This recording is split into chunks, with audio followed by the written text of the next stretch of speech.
आए हुए सभी परमात्मा को मेरा नमस्कार। सभी पुण्यात्माओं को मेरा प्रणाम। अभी हाल ही में हमारा U.K, आयरलैंड, नॉर्वे और जर्मनी का 2 महीने का दौरा संपन्न हुआ, जो एक तरह से गुरुकार्य की दृष्टि से सफल तो रहा ही, लेकिन चुनौतियों से भी भरा हुआ था। मैं अपने जीवन में पहली बार ऐसी चुनौतियों से भरा दौरा करने गया था।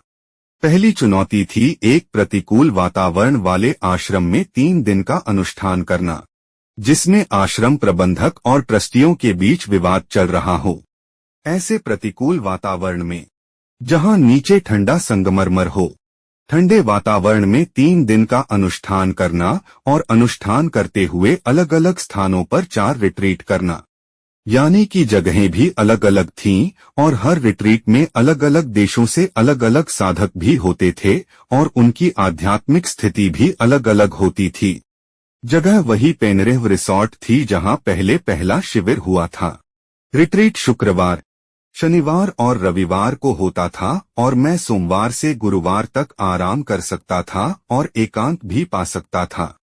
इस बार हमें सोमवार से गुरुवार तक अलग अलग जगहों पर रहना पड़ा, क्योंकि हमारे अपने आश्रम में ही वहां का माहौल उपयुक्त नहीं था। इस तरह इन 2 महीनों में मुझे बहुत परेशानी हुई। 16 घरों में रहना, मैंने अपने जीवन में पहले कभी ऐसा नहीं किया था।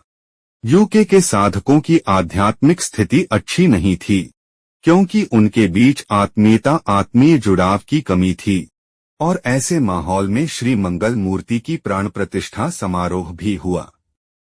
लेकिन अभी भी वहां के साधक श्री मंगल मूर्ति के दर्शन पाने में असमर्थ हैं, और यह तब तक ऐसे ही रहेगा जब तक उनका आत्मीय जुड़ाव नहीं बढ़ेगा। इस घटना से मुझे लगता है कि UK के साधकों को जागृत होना चाहिए। क्या आपको पता है कि UK से गुरुकार्य 70 देशों में फैल गया है, लेकिन जिस तरह से 22 साल पहले आपके आंतरिक विवाद थे, वे आज भी बिल्कुल वैसे ही हैं।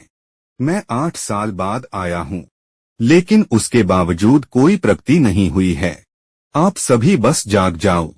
बस मेरी भगवान से यही प्रार्थना है कि आप सभी जागृत हो जाएं। आप सभी को ढेर सारी शुभकामनाएं। आपका अपना बाबा स्वामी। 27 जून 2024। जय आत्मेश्वर। जय बाबा स्वामी।